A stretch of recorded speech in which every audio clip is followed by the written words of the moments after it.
వెలుగులో ఒక వార్త మనకు అనిపిస్తుంది. ఈ వార్త చూసిన తర్వాత నేను ఎక్స్ప్లెయిన్ చేస్తాను మీకు. ఫేక్ న్యూస్పై సీఎం సీరియస్, రాష్ట్ర సర్కారును బదనాం చేస్తే సైన్స్ బోమని వార్నింగ్, తప్పుడు ప్రచారం చేసే వారిపై కఠిన చర్యలు తీసుకోవాలని అధికారులకు ఆదేశం, చూస్తూ వదిలేస్తే భవిష్యత్తులో దుష్ప్రచారం మరింత పెరుగుతుందని కామెంట్. సీఎం ఆదేశాలతో అలర్ట్ అయిన ఆఫీసర్లు, ఇప్పటికే కొందరిపై కేసులు, విచారణ ప్రారంభించిన పోలీసులు. దీన్ని చూస్తే నవ్వాలను వదిలేయాలను కూడా అర్థమైతే లేదు, కానీ వదిలేస్తే హెచ్చు మీరుతుందని ఈ చర్యలు తీసుకోవాలంట. ఏంటి మీద? ఫేక్ న్యూస్ మీద, ఫేక్ న్యూస్ ప్రచారం చేసే వాళ్ళ మీద చర్యలు తీసుకోవాలని ఒకటి ఉంది. ఇంకొకటి ఉంది, ప్రశ్నించొద్దంట. అదొక పెద్ద ప్రశ్నించొద్దంట వీళ్ళని. మరి ఇదేం ప్రజాపాలన అనుకుంటున్నారో? తెలంగాణలో ఉన్నామా మనం కూడా ఎటన్నా అటు బంగ్లాదేశ్ వైపు పోవాలనో అర్థమైతే లేదు. ఇక్కడ రాసిండ్రు, వాళ్ళు రాసిన వాళ్ళకన్నా మళ్ళీ వీళ్ళే మొన్నటిదాకా ఇట్లా ఈ వ్యవహారం చేసినంత ఎవరు? వాళ్ళు కదా. అంతకుముందు గవర్నమెంట్ ఉండే, గవర్నమెంట్ మీద ప్రతిపక్షాలు చేస్తాయి, ప్రజలు ప్రశ్నిస్తారు, సోషల్ మీడియా ప్రశ్నిస్తుంది. ఇంక ఇప్పుడు ఏంది, ఎవరిని బెదిరించాలని ఈ వార్త రాపించారు దీనిలో అనేది కొద్దిగా ఇంపార్టెంట్. చూడండి, పాత సర్క్యులర్లో నీటి సమస్య, కరెంటు కోతల విషయం లేనట్టు మార్పింగ్ చేసి అది ఓయూది మార్పింగ్ చేసినని చెప్పారు. దాని గురించి నేను చెప్తా. ప్లస్ నేను మన ఆర్టీసీ లోగోకి సంబంధించిన ఇష్యూ కూడా తెర మీదకి వచ్చింది, ఆ ఇష్యూ కూడా చెప్తా. అమిత్ షా ఆ వీడియోను మార్పింగ్ చేసి వదిలేసినారు, అది కూడా మాట్లాడదాం. ఎందుకంటే అది కూడా దీనికి కిందికి వస్తుంది. మరి మీరు చేస్తేనేమో అది, అవతల చేస్తేనేమో ఇంకోటే, అట్లే ఉండదు, అంతా ఒకటే ఉంటుంది.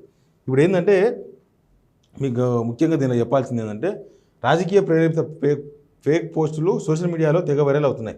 నిరుడితో పోలిస్తే ఇదే సమయానికి ధాన్యం కొనుగోలు ఎక్కువ జరిగినా తక్కువ జరిగినట్టు చూపడం, దానిపై ప్రతిపక్షాలు ప్రభుత్వాన్ని బదనాం చేయడం గమనార్హం. అందరి మీద కేసులు పెట్టండి. ఏంది ఇది?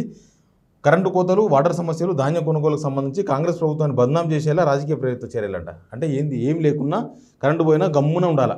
తెలంగాణ జనాలు కరెంటు పోయినా కూడా గుడ్డి దీపం పెట్టుకొని సూపర్ సూపర్ సూపర్ అనాలనా? అంటే ప్రశ్నిస్తే కేసులు పెడతామని బెదిరిస్తున్నారా? ఎవరిని బెదిరిస్తున్నారు మీరు?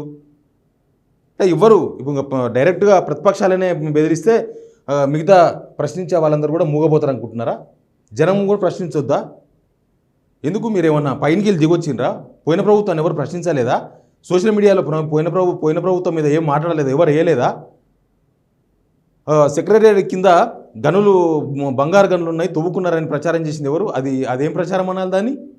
అది సహేతుకమైన ప్రచారమా? అంతకుముందు జరిగిన ప్రచారాలన్నీ ఏంటివి అవన్నీ? ప్రశ్నించొద్దనేది ఏంది? ఇప్పుడు ఈ ఫేక్ వీడియోల గురించి రాశారు. ఫేక్ వీడియోలు అంటే ఏంటంటే, ఓయూలో సెలవులకు సంబంధించిన సర్క్యులర్ అంట. అక్కడ ఉన్న స్టూడెంట్స్ అందరూ మొత్తుకుంటున్నారు, ఇదే కరెక్టు, సీఎం రేవంత్ రెడ్డి గారు పెట్టిందే డూప్లికేట్ అని. మరి దానికి ఎవరు సమాధానం చెప్పాలి?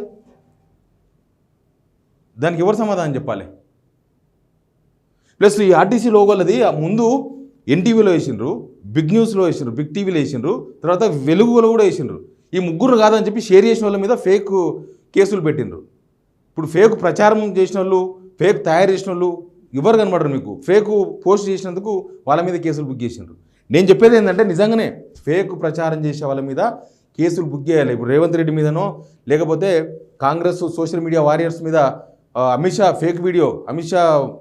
వీడియోను మార్ఫింగ్ చేసిన వాళ్ళ మీద కేసు బుక్ అయింది కదా ఢిల్లీ పోలీస్ స్టేషన్లో. దాన్ని కూడా ఆస్వాదిద్దామా? దాన్ని కూడా స్వాగతిద్దామా? మరి అది కూడా తప్పే కదా. దాన్ని తప్పని ఒప్పుకుంటారా? అక్కడ కేసు బుక్ అయింది, ఇక్కడ కూడా కేసు బుక్ కావాలి. ఎవరి మీద కావాలి? ఫేక్ చేసిన వాళ్ళ మీద కేసు బుక్ కావాలి. కానీ ఇక్కడ ఏమవుతుంది? అసలు వదిలేసి దాన్ని పోస్ట్ చేసిన వాళ్ళ మీద కేసు బుక్ అయినాయి. ఆ ఓయూది అసలు ఫేక్ పెట్టింది రేవంత్ రెడ్డి గారు అనేది ఓయూ స్టూడెంట్స్ చెప్తున్నారు. మరి కేసు ఎవరి మీద కావాలి?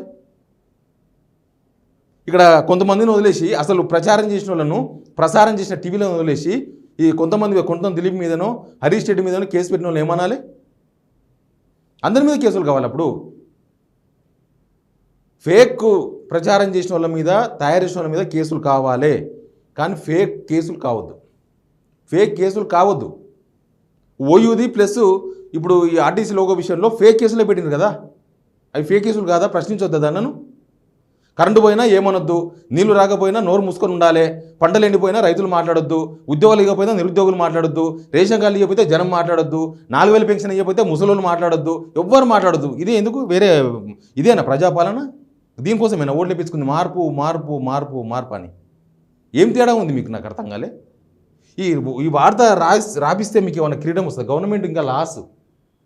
మీరు 6 గ్యారెంటీల గురించి 100 రోజులు అమలు చేస్తామని చేయలేదు, దాని గురించి ఎవరు మాట్లాడొద్దు. ఆగస్టు 15కు రేపు రుణమాఫీ చేస్తామన్నారు, చేయకపోతే ఎవరు మాట్లాడొద్దు అనే ఇదంతా. మీరు ఎంత ఆపినా వ్యవహారం అయితే ఆగదు. జనం, తెలంగాణ జనం కొట్లాడిన వాళ్ళు దేనికైనా కొట్లాడతారు, ఎవరి మీదైనా కొట్లాడతారు. అంతకన్నా తీసిమార్కాన్లేం కాదు ఇక్కడ ఉన్న వాళ్ళు ఎవరు కూడా.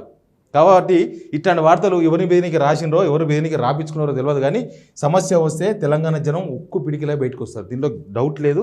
ఎవరు ఎంతమంది మీద కేసులు పెడతారో, ఎంతమంది మీద ఏం చేస్తారో చెప్పండి. సీఎం సీరియస్ అంట. పాపం రేవంత్ అన్న సీరియస్ అయ్యిండో లేదో తెలియదు, కానీ ఈ పేపర్ వాళ్ళకైతే మహారాష్ట్ర మన పోయిన మొత్తం 9.5 సంవత్సరాలు ఈ పేపర్లో రాసిన డమ్మీ న్యూస్ల మీద, ఫేక్ న్యూస్ల మీద ఎన్ని వార్తలు పెట్టాలి, ఎన్ని కేసులు పెట్టాలి.